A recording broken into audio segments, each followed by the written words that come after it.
Hey, Steve Domenico here in the Room podcast with Taylor Thompson, fighting this Saturday night in Nevada, out of all places, Nevada, fighting for her third amateur bantamweight title. Taylor, thank you so much for coming on. I know you're in weight cut. I know you just flew to Nevada from Albuquerque, I do believe. How's it going? What's going on? And how you feeling? Oh, well, thanks for having me. I always appreciate any time that we get to chat. You know, I always have a great time. But no, I'm feeling good, doing good.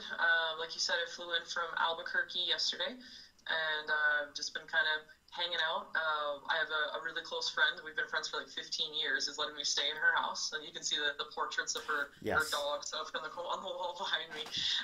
But yeah, so they're letting me stay here. My coach Julio is here too. We're just hanging out in Vegas, working on weight cut and everything like that in order to go throw down on Saturday. I'm super stoked about it. Excellent. Well, you're going for your third title, Taylor. It's been a busy, year and a half or so since you had your first amateur fight. Man, how did we get into Nevada, and how did we get there for a title fight? I mean, we've talked in the past, New England's a hard place to get matchups and all that. You've had fights fall through. You've had fights fall through in other states. You're traveling all the way to Nevada. How'd this fight come about? And it's for a pretty big promotion there. So, Tuff-N-Uff, let's talk about it. Yeah, no, like you said, I was having a little bit of a hard time finding opponents in the New England area. I had been reaching out to a bunch of different promotions since my last fight in April, just seeing who could match me up. And it kind of came down to there was some potential fights that were maybe going to happen in September, but like nothing was like set in stone. So I just kind of was in this like perpetual well, maybe it's going to happen, maybe it's going to happen, maybe it's going to happen for a while. And then Tuff-N-Uff actually responded saying, hey, we have a matchup for you. How do you feel about August? And we asked who the opponent was, got all the details, and we're like, there's a couple other promotions that were working on some potentially good matchups too, but this was the first one that was committed 100%, and we decided to go ahead and go for this great opportunity. And even though there was some potential other good opportunities around the corner too, it was just kind of like, all right, this is the sure thing, so we're gonna go for this really cool opportunity with Tuff-N-Uff. I think that it was a little bit more accessible for me to even fight for them because I was already in Albuquerque, training at Jackson Wink and everything. So they were able to kind of make that matchup happen a little bit easier, as opposed to trying to fly me out from Massachusetts. Yeah. So it's a little bit of being in the right place at the right time. But yeah, I'm very grateful for Tuff-N-Uff for lining up to this opportunity, and I'm going to be the main event, and it's like you said, my third title shot opportunity, and I'm super stoked, to test my skills against a very experienced opponent. She has 12 fights to my 4, so 3 times of my number of fights. So it's all right, she knows what she's doing. So. Yeah, definitely a woman who knows what she's doing. Alicia Vinzen, She-Hulk. That's her cage name, I have to say. Like you said, 12 professional fights. I do believe out of the 8 wins she has, I think 7 of them are finishes, and I think most of her finishes have been TKOs, knockouts, and all that. How did you get matched up? I know Julio is online looking for matchups and stuff like that, and looking for, the opportunities and the best challenges available for you, because he wants you to be ready when you turn pro. How did you get this matchup with this particular fighter, who has actually fought in New England? She's fought Hillary Rose. She's fought Kylie O'Hearn. So she's been around the block. She's fought beasts in the women's bantamweight division. How did you get matched up with her? We were, like I said, we're reaching out to different organizations just to see who could get me a matchup. But ironically, we were actually, we offered to fight, because it was Becca Evans was supposed to fight Lanisha Vinson for Cowboy Fight Series for their title. And I saw that matchup was happening, and Julio and I reached out to Cowboy Fight Series and said, hey, I know you already have this bantamweight title matchup. I would like to challenge whoever wins. And then for I think that fight fell through twice. Cowboy Fight Series. Same story, same old story for you, right? Right? Yeah, yeah. And so they ended up canceling that fight with Lanisha versus Becca Evans 2 different times. And, you know, I guess they weren't able to kind of like line it up for a third opportunity. And so I'm assuming what happened is Lanisha then reached out to Tuff-N-Uff saying like, hey, you know, like, I had these fights fall through. I'm ready for a fight. Like, let me know if you have something. And they were like, oh, we've already talked to Taylor Thompson. Let's see if we can make this happen. So I haven't heard if that's the official story, but timeline-wise, I think that's what happened. Excellent. Well, you know, what an opponent for you, Taylor. Out of all the tests, you know, in your young amateur career, this will be the toughest one. You know, girl has, like you said, 3 times the fighters as you. I think every one of her fights, except one, her opponents have had winning records. Very, very, very good records. She's got on a 4-fight winning streak, exactly like you. You came out of the gate, 4 wins in a row. Captioned 2 titles. Congratulations with that. 2 New England titles, Neff and Cage Titans. Not easy titles to get in such a short career. And now you're up in the game. You're heading to Nevada. And, you know, the only thing, I mean, she has experience on you, but you're both traveling. It isn't home turf for either one of you. So you're both going in there fresh, and you're there to wow the crowd. Yeah, I think it's going to be a good one. Like you said, most of her wins are by TKO or knockout. So it's obvious that she has some striking ability and really powerful punches. So it'll be good to test myself against a really accomplished striker like that. One of my wins is a TKO, and then 2 are submissions and 1's decision. You know, so it's like 3 out of my 4 finishes. You know, most of her wins are finishes. So it's just kind of like, all right, you know, like we're you know, I think this promises to be a really interesting fight, and I think it's gonna be a finish. You know, like I don't really see this one going to a decision just because we both have demonstrated finishing power. So let's see how it goes. All right, so Taylor, you're traveling to Nevada. You were training down Jackson Wink, which I think you have been down there your last 2 camps, if I'm not mistaken. You traveled, went to Jackson Wink. Are they going to be in the corner helping you out? What's the situation with your cornerman? I know Julio's there, but what else you got going with you? Yeah, so Julio flew out from Boston to be in my corner because I just can't imagine having a fight without him in my corner. Like, he's just been so pivotal for all of my coaching. Like, I need him there, you know. It's like irreplaceable.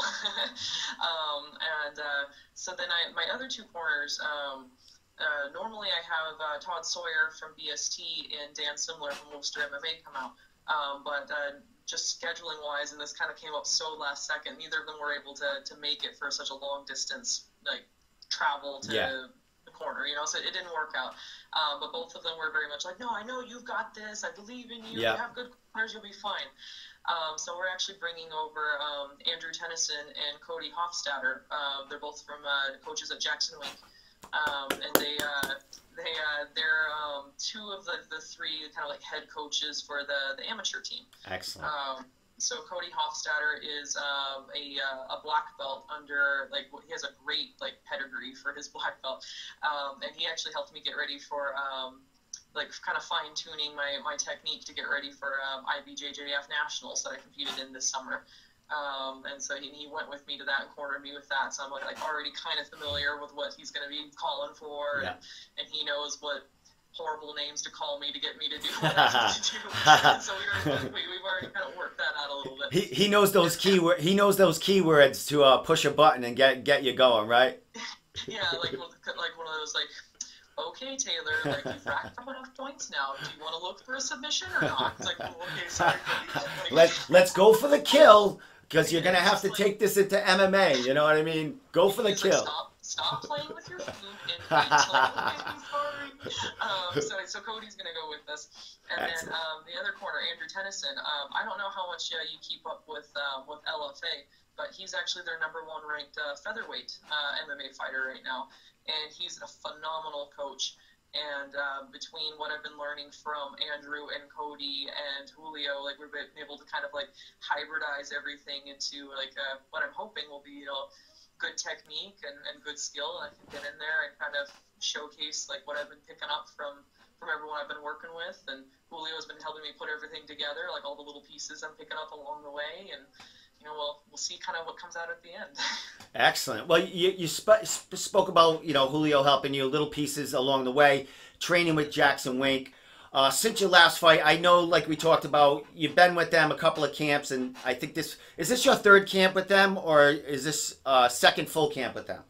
This is my third camp. All right, your third. I was out here last November, and then I was out here about a year ago too. So basically, all your title fights, right? Basically, kind of.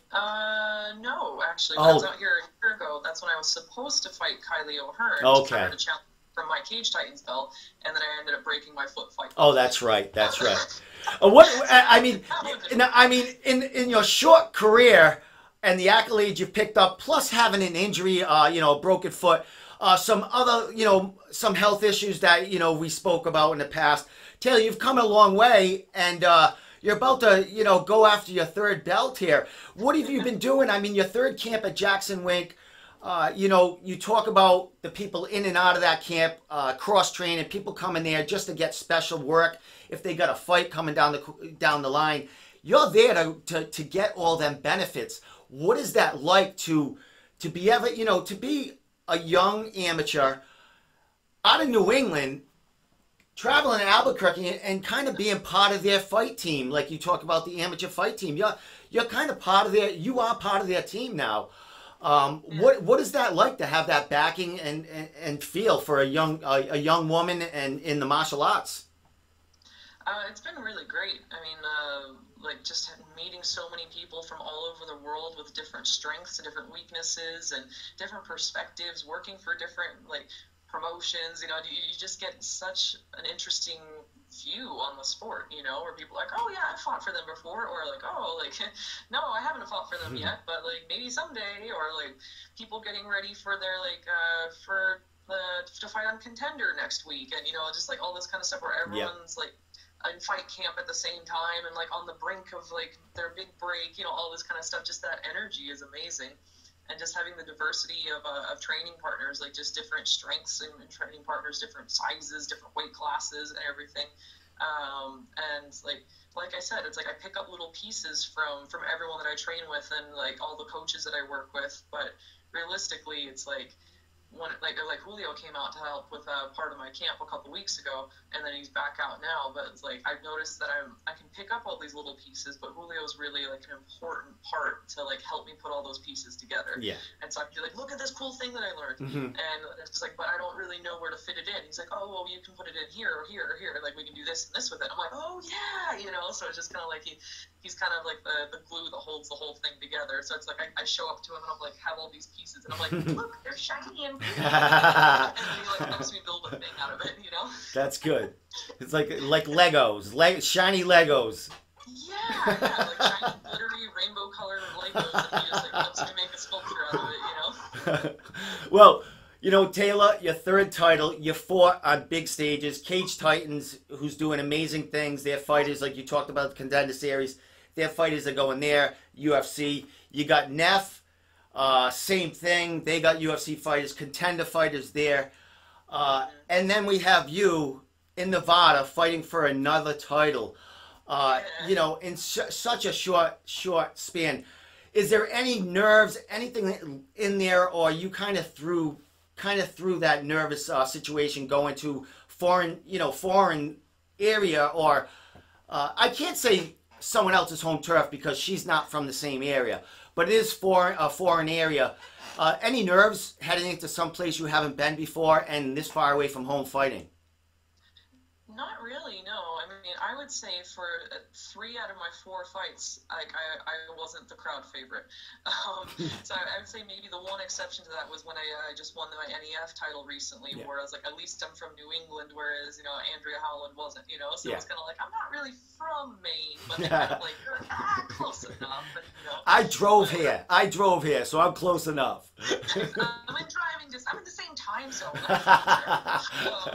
So like but I mean the NEF crowd's great. Like they don't care where you're from. They just love you if you're a good fighter, Yeah. But I would say for my other 3 fights, like my opponent was always like the the equivalent of like the hometown fighter, you know, where even if we were kind of like both local, they were definitely the crowd favorite. So that doesn't really bother me, you know. I'm just kind of like, you know what, I'm just gonna go in there and like be super respectful to my opponent and their team and everyone else that I meet in the promotion and the crowd, and just kind of like do the best that I can and, you know, like hope it plays out. So like that doesn't bother me so much. And then I travel a lot anyway, and just traveling for like IBJJF this summer, like that kind of helped me kind of get the feel of like, okay, how do I feel after I travel? Like, what is this change, like my refueling strategy, or like, you know, am I feeling any jet lag, you know, like that type of thing. So I kind of had like a little bit of a practice run this summer for that, like competing immediately after travel kind of thing. And yeah, it didn't seem to affect my performance at all. I ended up winning my no-gi bracket for like the first time competing in an IBJJF tournament. Nice, congratulations. Thank you. So all my opponents were kind of like baffled, where they were just like, "Oh, congrats! How long have you been a blue belt?" I'm like, 2 weeks. But I've been at Jackson's Winks. I was like, I'm an MMA fighter, but I've been a jiu-jitsu blue belt for like 2 weeks, and they're just kind of like, "And you just won nationals." Like, yeah. It's all right. We got a third belt. We got a third belt coming too on Saturday. So you know what I mean. This is nothing new. Winning's nothing new for you there, Taylor. Last couple of questions. We're on the, you know, that weight cutting, everything else. What's left? We got what weigh-ins on Friday. Are they morning or afternoon weigh-ins? They're at 5 o'clock. So oh, okay. I have all day Friday too. All right. So what's left to do? I mean, you're situated there now. It seems like you're comfortable. Got a place. You're all set up. What's left to do between now and weigh-ins? Basically, just relaxing, conserving energy while not eating much to replace that energy, and just sweating it out a little bit. But like I'm ahead of schedule from my like danger zone, I guess. You know, like so I'm like not worried at all. But it's one of those like, okay, you know, like we're gonna get there. It'll be fine. I'm not stressed about it. And then on Friday, just pick up Cody and Andrew from the airport, and we all drive up to Mesquite together, and you know, drop them off in their room while I go hit the sauna again if I need to, and if I don't, then I just go hang out in my room till weigh-ins, and good to go. Excellent. Well, you know, I'm excited for you, Taylor. I wish I, you know, could fly and see you there and all, but you'll be back to come show that belt off on the podcast down the line. Last question. I don't want to get ahead or past this fight, but you know, in the past we have spoken about, you know, your path and what's kind of tell him to shush. What's at the? The dogs are, oh, is it the dogs? It's the dogs behind you. So, what are we looking for? Win or lose in this fight? But I know you're going to win, Taylor. Are we looking 2019? Are we going to stay amateur all through 2019? What's your timeline here as far as the pro gig? So we're looking at like after this fight, I'm going to have some family things to take care of. Like I have a wedding to go to, and like holidays and all that sort of thing. So what we're currently looking at is having this be my last fight for 2019, and then having a nice long camp to get myself really prepared. Maybe put on some muscle mass that I've been like trying to do for a year and just haven't had the time to do it. You know, put on a little bit of muscle weight, lots of strength and conditioning, start learning how to throw elbows, and work on some boxing a little bit more to kind of get my striking a little more caught up to my jiu-jitsu, try and balance my game out a little bit, and maybe pro debut early 2020. Excellent. So, well, it sounds like a plan, Taylor, and you've been on it since your start. You know, since starting to talk to you right before that first amateur fight up until your third title fight on Saturday. You've been nothing but ambitious and a worker, and fighting and working toward this goal that you're hitting Saturday and beyond. I'm extremely happy for you. So many things are working out for you. You got great teams behind you. You're cross-training. Great team members doing great things. Great coach in Julio and all these other people. So before I let you go, Taylor, shout-outs. I know you got a lot of people to thank and all that other stuff. And, you know, we're going to be watching you. And tell us how, if any, we can see this fight, if any way. Yeah, so it is going to be a televised fight, but it's on a 1 week delay. So you won't be able to watch it live on TV. Okay. But I think that they're going to be showing it. So let's see, Saturday's the 17th. So what is that? The 24th is 1 week after that. So it'll be airing on television on the 24th. And I don't know what like the numerical channel would be, but it's called like Be In Sports, I think is the name of the channel. BEIN. Well, we'll be sharing it all over the place in New England when it comes out anyway. So nobody's gonna miss that fight. I'm also going to ask the promotion for permission if I can have a family member like go Facebook Live or something for it.